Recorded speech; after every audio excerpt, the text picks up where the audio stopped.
अस्सलाम वालेकुम class. I hope आप सब खैरियत से होंगे। आज का जो हमारा टॉपिक है ये है कंपेनियन सेल्स।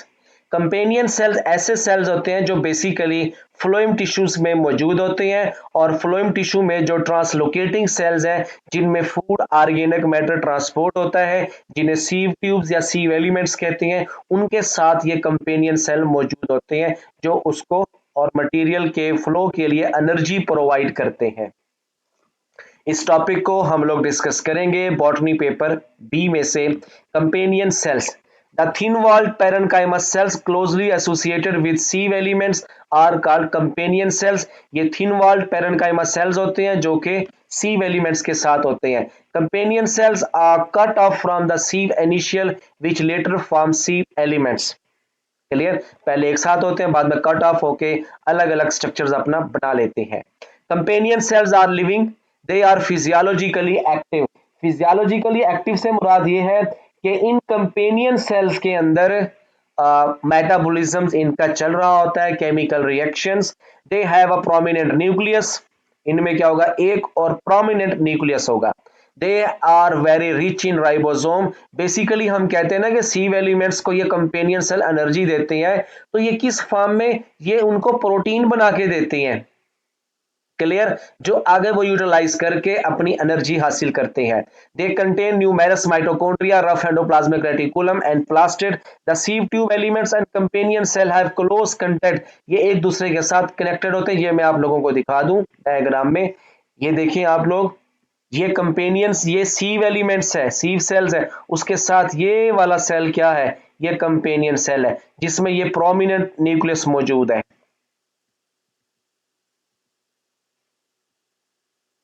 उसके बाद है they can not be separated easily. The companion cell may have same length as of its related sieve tube member. In some cases, they may be shorter. The companion cell may develop on various side of sieve tubes. Sieve tubes के साथ साथ ये मौजूद होते हैं side पे. In other, they may form longitudinal row on one side only. The wall between companion cells and sieve tube members are thin. Thin wall. This wall contain repressed areas. These areas are called primary pit feeds. देखें, इनकी Waals के दरमियान भी क्या होता है, पीट areas मौजूद होते हैं। ये मैं आप लोगों को दिखा दूं, ये देखें आप लोग, ये कंपेनियन सेल्स है, ये है सीव ट्यूब सेल्स। इनमें ये जो ब्लैक लाइन आप लोगों को नजर आ रही है, ये थिन एरियाज है, सिंपल पीट एरिया है ये वाले। ये दरमियान में ब्लैक लाइन नजर आ रही है, ये कंपेनियन सेल है, ये सीव सेल्स है। इनके दरमियान ये जो व्हाइट है बिल्कुल ये सेल है, दरमियान में ये ब्लॉक, ये ब्लैक लाइन है, ये क्या है, ये पिच एरियाज है। यहाँ पे थिकनेस बहुत कम होती है, तभी ये आपस में मटेरियल को एक्सचेंज या फ्लो करते हैं। Plasmodesmata are present in these wall. The companion cells play role in maintenance if pressure gradient is sieve tubes. Companion cell are absent in gymnosperm, याद रखिएगा, मोस्ट इंपॉर्टेंट एमसीक्यू है। Gymnosperm में कोई companion cell नहीं होते, ये उनमें उनके पास सिर्फ सीव एरियाज होते हैं। Lower vascular plants but certain parenchyma are called albuminous cells are closely associated with sieve elements in these plants. These albuminous cells are similar to companion cell in their function. Albuminous cells are found in conifer and ginkgo. अब देखें यहाँ पे most important point है, अगर gymnosperm में companion cells नहीं है तो फिर वो एनर्जी कैसे लेती हैं। उनको एनर्जी देने के लिए कौन मौजूद होते हैं, एल्ब्यूमिनस सेल्स होते हैं जो कोनिफर और जिंको में होते हैं। These cells contain stain deeply with cytoplasmic stain. They rich in protein. Albuminous cells correlated to sieve cells are found in secondary phloem of ephedra. Albuminous cells albumin protein के हवाले से can be easily distinguished from other parenchyma cells. They have connections with sieve cells. Starch is absent in them. Respiratory and acid phosphatase activities occur in albuminous cells. ये इनके साथ मौजूद होते हैं खास तौर पे। अब देखिए यहाँ पे आप लोगों को ये पीट सीव एरिया देखें, एक सेल की ये क्या चीज है, ये एंड प्लेट है, अगले सेल की ये एंड प्लेट है, एंड प्लेट जिसमें क्या चीज है, सीव एरियाज मौजूद है। ठीक है, और अब ये देखें ना, ये आप लोगों को एक कंपाउंड सीव प्लेट है, एक से ज्यादा पीट है, एक से ज्यादा क्या है, सीव एरियाज है। ठीक है, ये कंपाउंड में एक से ज्यादा सीव एरियाज होंगे, जबकि सिंपल में क्या होगा, एक ही सीव एरिया होगा जिसके अंदर वो छोटे छोटे सुराख होते हैं। उसके बाद हमारा ये है सी, ये है हमारे पास कंपेनियन सेल्स। कंपेनियन सेल्स के बाद हमारे पास आ जाती हैं क्या चीज, पैरेनकाइमा, जिसे फ्लोएम पैरेनकाइमा कहते हैं, स्क्लीरेनकाइमा भी हम कहते हैं। Sclerenchymatous fibers are commonly found in both primary and secondary phloem. These fibers occupy the outer portion of primary phloem. They are used as commercial fiber. Hibiscus phloem fibers are elongated. They have thick secondary wall. They may be living and dead at maturity. The phloem fibers may separate in certain cases. The phloem are also called bossed due to the presence of these fiber. यानी स्क्लीरन काइमा जब जब phloem के साथ साथ मौजूद हो जाए, हम इसे क्या कहते हैं, स्क्लीरन काइमा फाइबर्स कहते हैं। ये क्या करता है, ये एंड प्लेट्स को कवर करता है। The thick wall of fibre is not lignified, it is composed of only cellulose. These fiber are arranged axially vertically in secondary phloem। ये जो हमारे पास फ्लोएम फाइबर आता है, ये फ्लोएम टिश्यू में कब बनता है, जब सेकेंडरी फ्लोएम बनता है, उनके आसपास उनके अपर साइड पे ये मौजूद होते हैं। Parenchyma. Small parenchyma are present in both primary and secondary phloem. The parenchyma cell of primary phloem are elongated. ये भी इनके साथ मौजूद होंगे।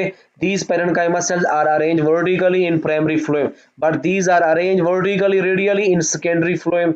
The parenchyma may also occur in two systems in secondary phloem.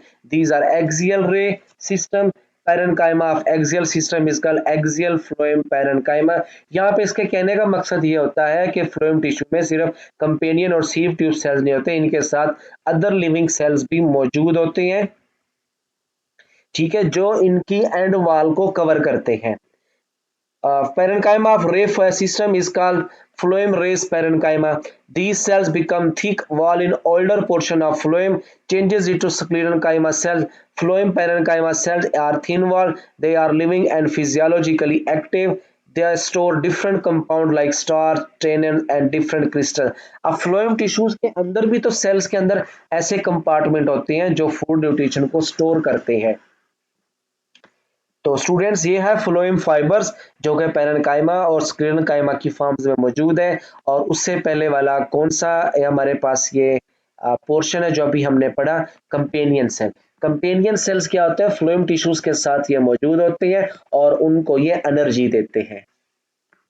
Ji students, companion cell समझ आई आप लोगों को, जो इनको एनर्जी देगा प्रोटीन बना के, क्योंकि they are rich in ribosomes. जी, ये जो स्क्रीन पे आप लोगों को नजर आ रहा है कंपेनियन सेल, इसमें से कोई आप लोगों का पॉइंट हो माइंड में तो आप लोग पूछें।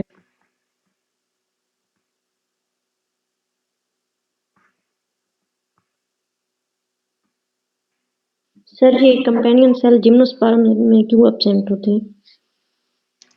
जिम्नोस्पर्म्स में इसलिए एब्सेंट होते हैं, वहां पे जो थिकनेस खास तौर पे, क्योंकि उनमें ना गौर कीजिएगा, कंपेनियन सेल्स में हमारे पास जो बेसिकली आ जाते हैं ना, राइबोसोम, एंडोप्लाज्मिक रेटिकुलम और खास तौर पे क्लोरोप्लास्ट।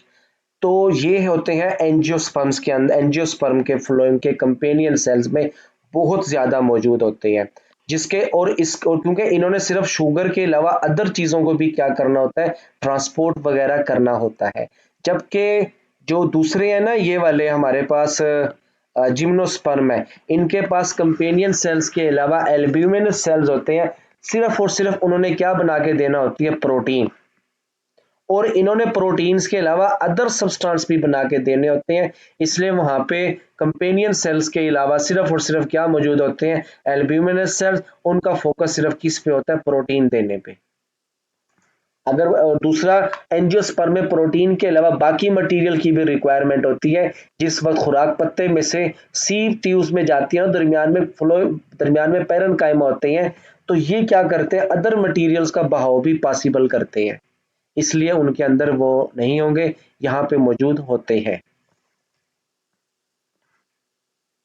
और इसको रीड करें।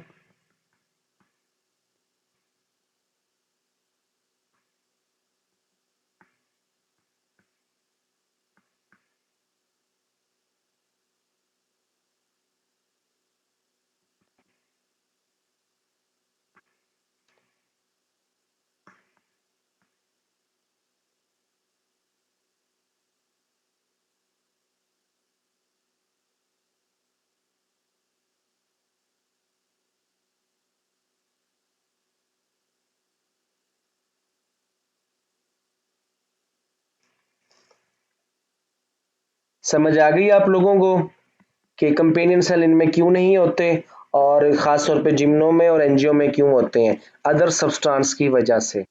अदर सब्सटेंस जब तक इनमें ना, आप लोग जाग तो रहे हो? जी सर, सुन रहे हैं। जी सर। और देखिए ना, बात आ जाती है फिर अदर सब्सटेंस चाहिए होते हैं, तभी इनके अंदर क्या होते हैं, खास तौर पे एंजियो में ये कंपेनियन सेल्स मौजूद होते हैं जो इनको सपोर्ट भी देंगे, अदर सब्सटेंस के साथ साथ मुख्तलिफ किस्म के एक्सटर्नल प्रेशर से भी बचाते हैं। उनको नहीं चाहिए होता इतना कुछ।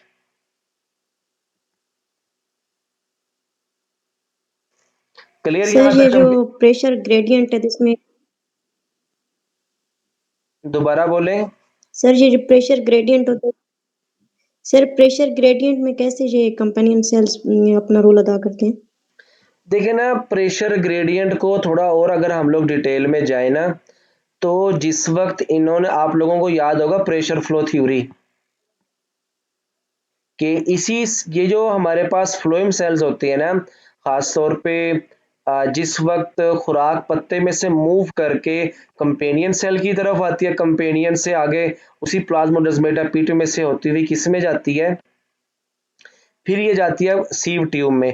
सीव ट्यूब में जाके ये इकट्ठी हो जाती है, वहां पे वाटर पोटेंशियल कम हो जाता है और फ्लोएम के साथ ही साथ जाइलम भी होता है। जाइलम में से जब पानी फ्लोएम में आता है, आगे होती है खुराक, पीछे तो पानी आ गया, पानी ने क्या करना होता है, इसको प्रेशर देना होता है, सीव ट्यूब के अंदर प्रेशर देता है ताकि खुराक आगे प्रेशर के साथ जाए। ठीक है, तो इस प्रेशर से जो जाइलम, जो फ्लोएम के सीव ट्यूब सेल्स हैं, ये फट भी सकते हैं, इतना ज्यादा हाइड्रोस्टेटिक प्रेशर होता है। लेकिन इस प्रेशर को कौन बेयर करवा देता है? Companion cells. अब कंपेनियन सेल इस प्रेशर को कैसे बेयर करवाता है? प्रोटीन्स के साथ साथ अदर ऑर्गेनिक सब्सटेंस भी मुहैया करता है और वाल प्रेशर को रिड्यूस करता है।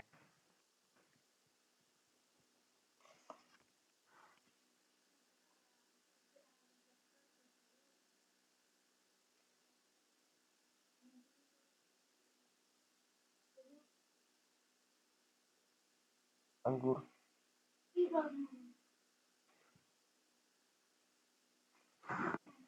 क्लियर?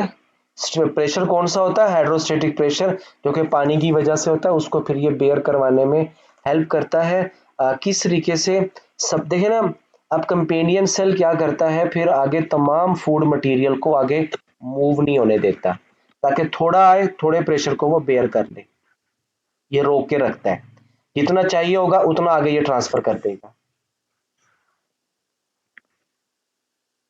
और कोई मेंबर कंपेनियन सेल के हवाले से?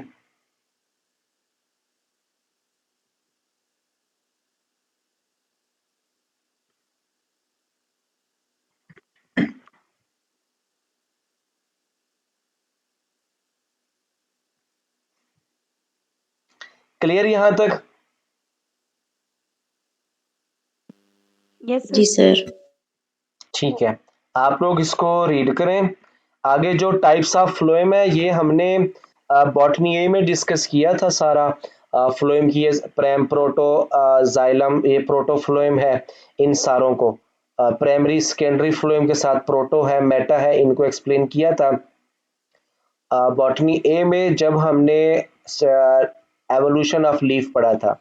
तो मैं इसका लिंक आप लोगों को शेयर कर देता हूं अभी, इसको आप लोग टाइप्स को देखें और यूं ये चैप्टर हमारा एंड हो जाएगा सेल, इसके जाइलम और फ्लोएम के हवाले से। क्लियर आप लोगों को?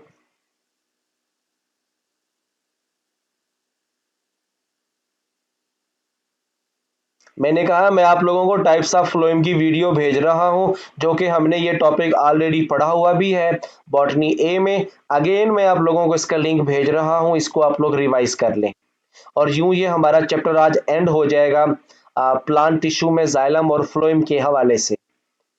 समझ आ गई मेरी बात? जी सर, आ गई। जी इंशाल्लाह नेक्स्ट लेक्चर कल हमारा होगा, जिसमें हम लोग प्लांट का जो एपिडर्मल टिश्यू है उसको इंशाल्लाह पढ़ेंगे। अपना ख्याल रखिएगा। अल्लाह हाफिज।